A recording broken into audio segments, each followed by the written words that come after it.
कोई भी स्टूडेंट जो फाइनल ईयर में हो या पास आउट हो, जिसकी एज 28 से कम हो और परसेंटेज 6.8 CGPA से अबो हो या परसेंटेज में 65% से अबो हो, वो एलिजिबल है इसके लिए। ये गेट के थ्रू नहीं होता है। अगर मैं सिलेक्शन प्रोसेस की बात करूं दोस्तों, तो रिटन में 2 सेक्शन है, जैसा कि पहले डिस्कशन किया गया है, one technical and the second one is called non technical. अगर टेक्निकल में जो 80 मार्क्स का है, उसमें अगर आपके जनरल में 50% से अबव और अगर आप किसी कैटेगरी में आते हो तो 40% से अबव लाना कंपलसरी है। ओवरऑल सिलेक्शन के लिए दोस्तों दोनों सेक्शन मिलाकर 60% से अबव होने चाहिए। इसका मतलब किसी न किसी एक पोर्शन में आपको 60-70% में मार्क्स लाना होगा। गेट में वर्चुअल कैलकुलेटर अलाउड होता है, यहां पर कैलकुलेटर अलाउड नहीं होता है। इसका मतलब कैलकुलेशन आपको काफी फास्ट रखनी होगी। How to become a scientist in ISRO, तो दोस्तों जानते हैं स्टेप बाय स्टेप इसका प्रोसेस। अभी रिसेंटली ICRB ने एक इसरो के लिए नोटिफिकेशन को रिलीज किया है और उस नोटिफिकेशन में टोटल CS के लिए 44 और EC के लिए 113 वैकेंसी रिलीज की है। इसका कंप्लीट प्रोसेस क्या है तो मैं आपको अपडेट करता हूं। कोई भी स्टूडेंट जो फाइनल ईयर में हो या पास आउट हो, जिसकी एज 28 से कम हो और परसेंटेज 6.8 CGPA से अबो हो या परसेंटेज में 65% से अबो हो, वो एलिजिबल है इसके लिए। ये गेट के थ्रू नहीं होता है, इसका खुद का एक एग्जाम होगा।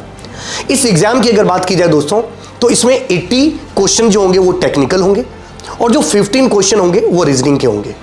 हर एक टेक्निकल क्वेश्चन 1 मार्क्स का होगा और जो रीजनिंग के क्वेश्चन होंगे वो कुछ क्वेश्चन 2 मार्क्स के होंगे, कुछ क्वेश्चन 1 मार्क्स के होंगे। ओवरऑल 15 रीजनिंग के क्वेश्चन टोटल मिलाकर 20 मार्क्स के होंगे। ओवरऑल टोटल मार्क्स की बात की जाए तो 100 मार्क्स का ये पेपर होने वाला है, जिसमें रीजनिंग में कोई भी नेगेटिव मार्किंग नहीं होती, जबकि टेक्निकल में 1/3 की नेगेटिव मार्किंग होती है और इसको करने के लिए आपको 120 मिनट्स का पेपर टाइम मिलेगा। एक और चीज कि टोटल ये जो एग्जाम होने वाले हैं दोस्तों, ये ऑफलाइन मोड में पेपर होने वाले हैं। एग्जाम के सिलेबस के बारे में अगर मैं डिस्कशन करूं, तो अगर मैं पहले CS वाले स्टूडेंट की बात करूं तो इसका सिलेबस सेम है जो गेट का सिलेबस है। C programming, data structure, mathematics, reasoning, इसके बाद ऑपरेटिंग सिस्टम, एल्गोरिथम, ये सारे सिलेबस वही हैं जो गेट के अंदर आते हैं। चाहे DBMS की बात करूं या कंपाइलर डिजाइन की बात करूं, सब कुछ सेम ही। पर इसके अलावा कुछ एडिशनल सब्जेक्ट भी हैं जिसको आपको पढ़ना होगा, जैसे कि machine learning, web technology, software engineering, cloud computing, big data. ये वो सब्जेक्ट है जो एडिशनली इसके अंदर आता है। यही सिलेबस अगर मैं EC की बात करूं तो गेट का जो सिलेबस है वो तो आपको पढ़ना ही पड़ेगा, जैसे network theory, control system, signal system, EDC, analogue electronics और साथ ही कम्युनिकेशन सिस्टम, EMFT, मैथ्स और रीजनिंग। बट इसके अलावा दोस्तों कुछ सब्जेक्ट और भी हैं जो आपको पढ़ना होगा और जिसका वेटेज अच्छा खासा है, जैसे कि measurement, power electronics, satellite, wave propagation, radar और इसके साथ माइक्रोवेव के भी क्वेश्चन और माइक्रो प्रोसेसर के क्वेश्चन भी देखे गए हैं। ऑप्टिकल फाइबर भी कुछ एक आध क्वेश्चन देखने को मिलता है, हालांकि इसका वेटेज इतना ज़्यादा नहीं है, बट येस एग्जाम को क्रैक करने के लिए पढ़ना सबसे ज़्यादा जरूरी है। अगर मैं सिलेक्शन प्रोसेस की बात करूं दोस्तों, तो रिटन में 2 सेक्शन है, जैसा कि पहले डिस्कशन किया गया है, one technical and the second one is called non technical. अगर टेक्निकल में जो 80 मार्क्स का है, उसमें अगर आपके जनरल में 50% से अबव और अगर आप किसी कैटेगरी में आते हो तो 40% से अबव लाना कंपलसरी है। यही चीज रीजनिंग में जो कि 20 मार्क्स का है, उसमें भी आपका 50% से अबव होगा तो आप रिटन क्वालिफाई माने जाएंगे।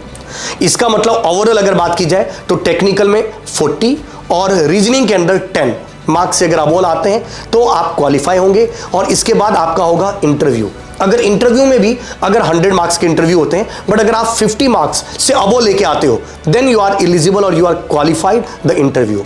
बट ओवरऑल सिलेक्शन के लिए दोस्तों दोनों सेक्शन मिलाकर 60% से अबव होने चाहिए। इसका मतलब किसी न किसी एक पोर्शन में आपको 60-70% में मार्क्स लाना होगा और इसके लिए मैं आपको बता दूं कि प्रिपरेशन अभी से आपको स्टार्ट करना सबसे ज्यादा कंपलसरी है, क्योंकि कुछ सब्जेक्ट एडिशनल भी है। और सबसे खास बात कि सर इसका एग्जाम कब होने वाला है, तो दोस्तों लास्ट ईयर के पेपर की एनालिसिस अगर की जाए जो 2023 में हुआ था और एग्जाम 7 जनवरी 2024 को हुआ था, तो आप ये फील करोगे कि इस साल भी approximately first week of Jan के अंदर हम ये एक्सपेक्ट कर सकते हैं कि इसरो का एग्जाम इस साल होने वाला है। अगर इसरो की मैं स्टार्टिंग सैलरी की बात करूं दोस्तों, तो पे स्केल है 56,100 और इसके साथ ही बहुत बहुत सारे टीए, डीए और बहुत सारे अलाउंसेस और भी आपको मिलते हैं। इसरो के एग्जाम को क्रैक करने के लिए अगर मैं टिप्स दूं दोस्तों, तो आपको बस 2-3 चीजों का ध्यान रखना होगा कि गेट के जो एटलीस्ट 1 मार्क्स के जो PYQ है उसको आप सॉल्व करिएगा, और क्वेश्चन का लेवल थ्योरेटिकल ज्यादा आता है, तो आपके थ्योरेटिकल कंसेप्ट आपके बहुत स्ट्रांग होने चाहिए। तो पहले गेट के सिलेबस को रिवाइज करिए, फिर उसके PYQ को सॉल्व करिए, और जो एडिशनल सब्जेक्ट है उसके बाद उसको पढ़िए, क्योंकि उसका वेटेज अच्छा खासा है, पर बहुत ही कम टाइम में आप उसको कवर कर सकते हैं। साथ ही अगर मैं एग्जाम की बात करूं दोस्तों, तो इसमें 120 मिनट्स के अंदर लगभग 95 क्वेश्चन है।